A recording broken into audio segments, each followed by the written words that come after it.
Kumar CM ಆಗಬೇಕು ಅಂತ ಇದ್ದೆ. But you have not kept your promise. You have destroyed ಬೆಂಗಳೂರನ್ನ ಸರ್ವನಾಶ ಮಾಡೋದ್ರಲ್ಲಿ DK ಶಿವಕುಮಾರ್ ಇನ್ಚಾರ್ಜ್ನ ಹಿಂದೆಯವರು ಮಾಡಿದ್ದಾರೆ. ಇದಕ್ಕೊಂದು ಅಡಿಷನ್ ಕೊಟ್ಟಿದ್ದಾರೆ. ಹಾಗಾಗಿ ಇಂಥ ವ್ಯಕ್ತಿ ಯಾವುದೇ ಕಾರಣಕ್ಕೂ CM ಅಲ್ಲ ರೀ, ಮುಂದೆ MLA ಕೂಡ ಆಗಬಾರ್ದು. ಸರ್ DK ಶಿವಕುಮಾರ್ CM ಆಗಬೇಕು ಅಂತ ಇದ್ದಾರೆ. ಈಗ DK ಶಿವಕುಮಾರ್ CM ಆದ್ರೆ ಸಿದ್ದರಾಮಯ್ಯಕ್ಕಿಂತ ಹೇಗೆ ಕೆಲಸ ಮಾಡಬಹುದು ಅಥವಾ ಯಾವ ತರ ಆಗುತ್ತೆ ಅಂತ ಸರ್ ನನ್ನ ತಿಳಿದ ಮಟ್ಟಿಗೆ ಸರ್ DK ಶಿವಕುಮಾರ್ CM ಆಗೋದು 100% ನನಗಂತೂ ಡೌಟು. ಮತ್ತೆ ಆಯಿತು ಅಂತಂದರೆ ಅದು ಅವ್ರ ಅದೃಷ್ಟ. ಓಕೆ, ನನಗೆ ಆ ಮುಖದಲ್ಲಿ ಏನೋ ಒಂಥರ ದಗ ಅಂತ ಉರಿತದೆ. DK ಶಿವಕುಮಾರ್ ಮುಖದಲ್ಲಿ ದಗ ಅಂತ ಉರಿತದೆ. ನನ್ನ ಮನೆ ಈ ನಡೆ ಒಂದು 15 ದಿವಸದಲ್ಲಿ ನೋಡ್ತಾ ಇರೋದು ಆ ಮುಖದಲ್ಲಿ CM ಆಗ್ತಾರಂಥ ಕಾನ್ಫಿಡೆನ್ಸ್ ಅವ್ರಿಗೇ ಇಲ್ಲ. ಇನ್ನು ರಾಜ್ಯಕ್ಕೆ ಎಲ್ಲ ಆಗ್ತಾರೆ ಸರ್ ನಾವು ಸ್ವತಃ ಬೆಳೆಯೋದು ಬೇರೆ, ಒಂದು ಸಾಮಾಜಿಕವಾಗಿ ಜನನಾಯಕ ಆಗೋದು ಬೇರೆ. ಸಿದ್ದರಾಮಯ್ಯ ಒಬ್ಬ ಜನನಾಯಕನಾಗಿ ಒಂದು ಕಾಡಿನಿಂದ ಒಬ್ಬ CM ಆಗಿದ್ದಾರೆ. ಡೆಫಿನೆಟ್ಲಿ ಇವರು DK ಶಿವಕುಮಾರ್ ಅವರು ದೊಡ್ಡ ಮಟ್ಟಕ್ಕೆ ಬೆಳೆದಿದ್ದಾರೆ. ಬಟ್ ಅವ್ರು ಸ್ವಂತಕ್ಕೆ ಬೆಳೆದಿದ್ದಾರೆ. ಜನನಾಯಕನಾಗಿ ಎಲ್ಲೂ ಕೂಡ, ಈವನ್ ಕಾಂಗ್ರೆಸ್ಸಲ್ಲೂ ಕೂಡ ಬೆಳೆದಿಲ್ಲ.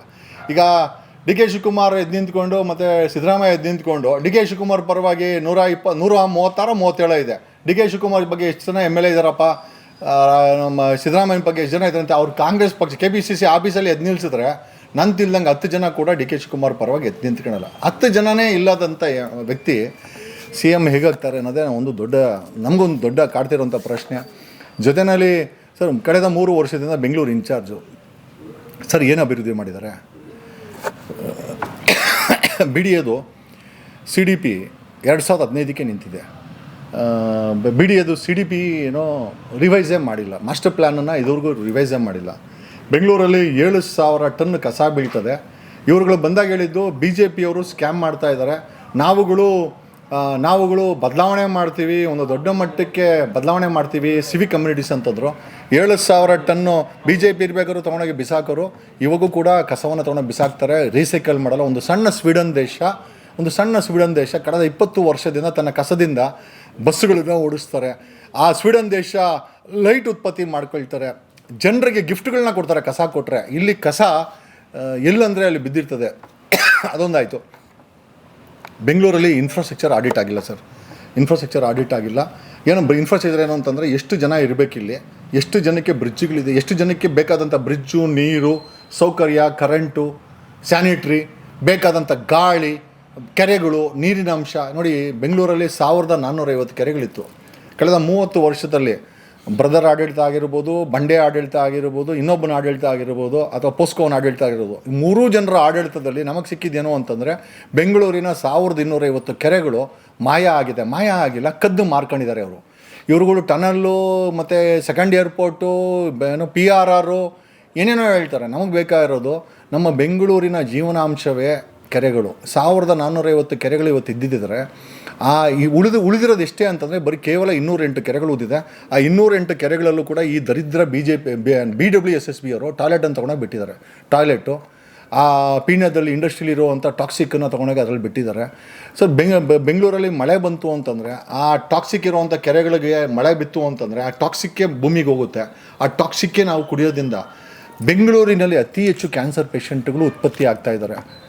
ನಮ್ಮ DK ಶಿವಕುಮಾರ್ ಹೇಳ್ತಾ ಇದ್ರು, ಕಾರಿಲ್ಲ ಅಂತಂದರೆ ಏನೋ ಮದುವೆ ಆಗಲ್ಲ ಅಂತ. ನಾನೊಂದು ವಿಚಾರ ಹೇಳ್ತೀನಿ, ಬುದ್ಧ ಹೇಳದಂತೆ, ಸಾವಿಲ್ಲದ ಮನೆಯಿಂದ ಸಾಸಿವೆ ತಗಮ್ಮ ಅಂತ.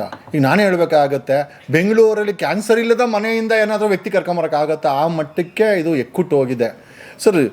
ನೀವು ಯಾರಿಗೋಸ್ಕರನೋ ಕಾರ್ ತರೋದಲ್ಲ, ಯಾರಿಗೋಸ್ಕರನೋ ಫ್ಲ್ಯಾಟ್ ಕಟ್ಟೋದಲ್ಲ, ಯಾರೋ ಖರೀದಿ ಮಾಡ್ತಾರಂತ. ಇರೋ ಜನರಿಗೆ ನೆಮ್ಮದಿ ಕೊಡಬೇಕಾದು ಒಬ್ಬ ಇನ್ಚಾರ್ಜ್ ಮಿನಿಸ್ಟ್ರನ ಕೆಲಸ ಸರ್. ಮಳೆ ಬಂತು ಅಂತಂದರೆ ರೋಡ್ಗಳೆಲ್ಲ ಕೆರೆ ಆಗುತ್ತೆ.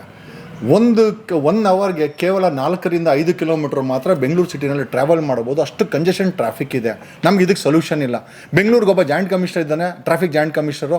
ರೆಕಮೆಂಡ್ ಮಾಡ್ಬೋದು, ಒಂದು ಲೆಟ್ರ್ ಬರಿಬೋದು ಸರ್ಕಾರಕ್ಕೆ, ರಿಜಿಸ್ಟ್ರೇಷನ್ನ ಸ್ಟಾಪ್ ಮಾಡಿ ಅಂತ. ಟ್ರಾನ್ಸ್ಪೋರ್ಟ್ ಕಮಿಷನರು ಸರ್ಕಾರಕ್ಕೆ ಲೆಟ್ರ್ ಬರಿಬೋದು, ರಿಜಿಸ್ಟ್ರೇಷನ್ ಸ್ಟಾಪ್ ಮಾಡಿ ಅಂತ. ಯಾವನೂ ಬರೆಯಲ್ಲ. ಏನಕ್ಕೆ ಅಂತಂದರೆ ಸರ್ಕಾರಕ್ಕೆ ರಿಜಿಸ್ಟ್ರೇಷನ್ ಮಾಡೋದ್ರಿಂದ ಆಮದನಿ ಬರ್ತದೆ.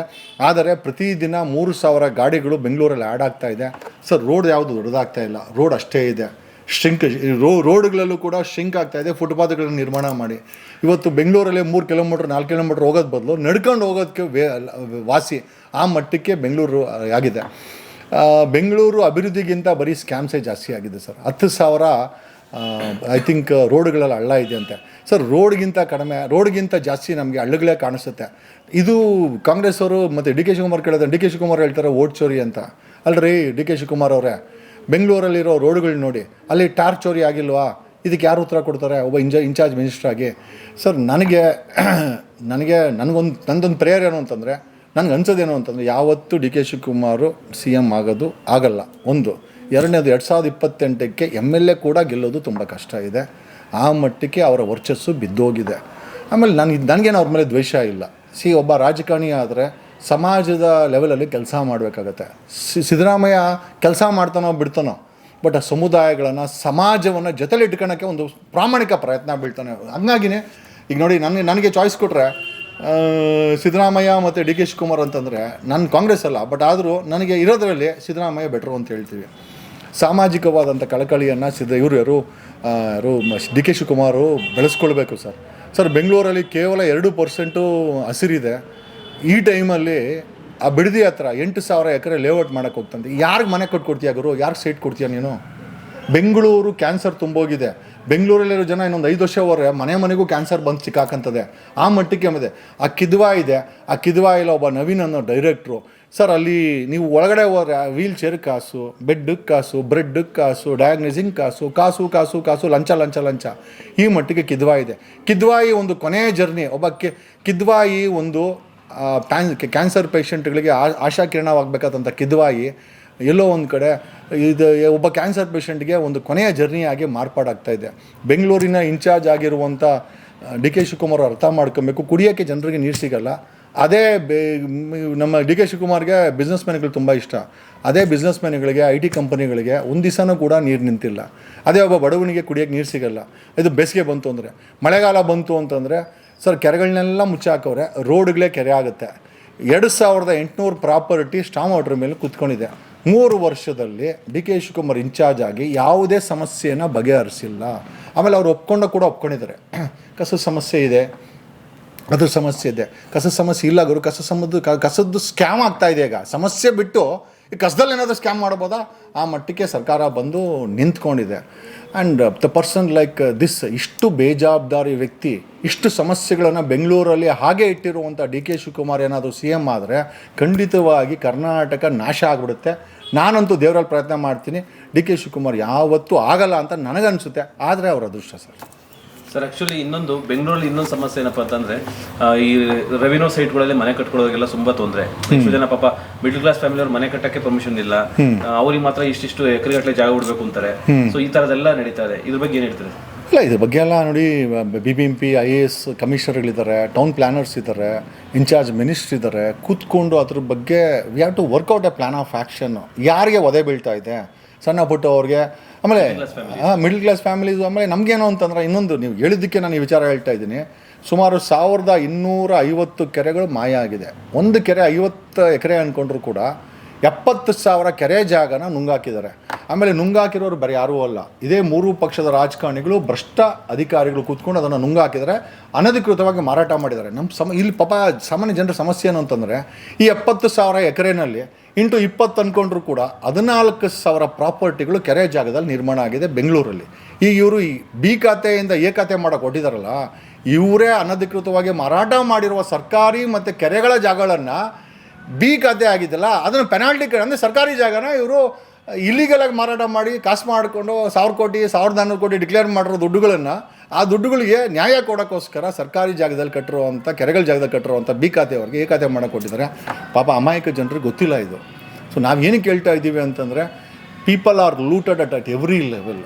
ಒಂದು ಸಣ್ಣ ಸೈಟು 10 ಲಕ್ಷಕ್ಕೆ ಸಿಕ್ಕರೆ ನಾನು ಕೂಡ ತಗೊಳ್ತೀನಿ. ಏನಕ್ಕೆ ಅಂತಂದರೆ ನನಗೊಂದು ಪುಟ್ಟ ಮನೆ ಆಗಲಿ ಅಂತ.